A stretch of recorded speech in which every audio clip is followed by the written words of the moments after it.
I'm Dawn Linus, director at Wysing Arts Centre. I've been working on this show probably for the last 6 months with Jessie Darling. Jessie is an artist who was in residence at Wysing in 2014,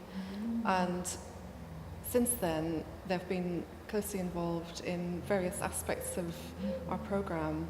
including running mentoring and workshop sessions on our summer school for young artists, running a study week, a residential study week, taking part in a group exhibition, and just generally being someone who, in a way that we work with a number of artists like this, where there are artists who've been in residence at Wysing who we stay in touch with and who are influencing the direction that the organisation is taking. So Jessie, over recent years, has definitely played a key role in thinking about, or helping Wysing think about what our role within the visual arts is and how that can be expanded out and to support more artists and think about different ways of working and different approaches to exhibition making. The show itself probably came together quite quickly over a period of 6 or 8 months, but prior to that there had been sort of ongoing discussions with Jessie around some of the ideas that they were looking at in their practice. And in fact, everything that Jessie has done here has related to an area of exploration in their own practice that then is enacted out. So the show, it didn't really start off as an idea to do an exhibition. It was more just talking about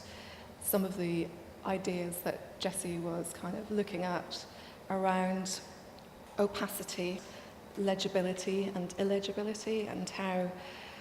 you know, in contemporary society we're all required to suddenly be very legible, whether that's online and how we present ourselves, which is the most obvious way to think about it, but also more subtly in how the state interacts with the individual and how being illegible to a system might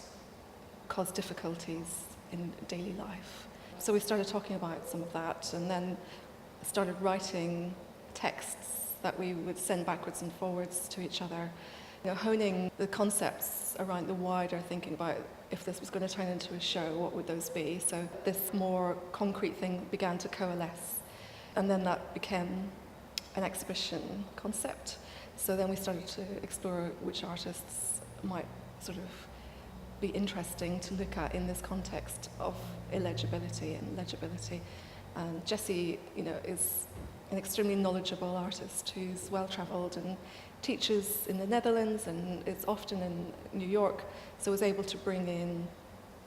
a number of artists that I hadn't yet encountered, sort of much more international than perhaps we would normally include in programming at Wysing, which is really interesting to think about. And so obviously lots of similar concerns internationally around how contemporary society forces, almost dictates that people have to have a definitive position on the self, and how people, what strategies artists in particular have employed to enable themselves to avoid being pinned down to one position. So all the works have come together in the way that they have, and there are objects in the gallery that were selected by Jessie. Some artists made new work, some historic works, right from, you know, some artists who are now deceased, so historical works by someone like Weiner or Stanley Brouwn, who passed away recently, right through to very young artists, so people who are still at the Slade School of Art, for example. Alongside the works in the show, there's 3 live works were enacted during the launch event here at Wysing on the 20th of May. So that was a series of readings and performances. And then the third part of the whole concept is, which, you know, all 3 aspects of this, the exhibition, the live works, and this screening programme that will happen in London in June, are all seen to be seen together as one concept, looked at in different ways. So that's going to be on the 22nd of June at Somerset House Studios.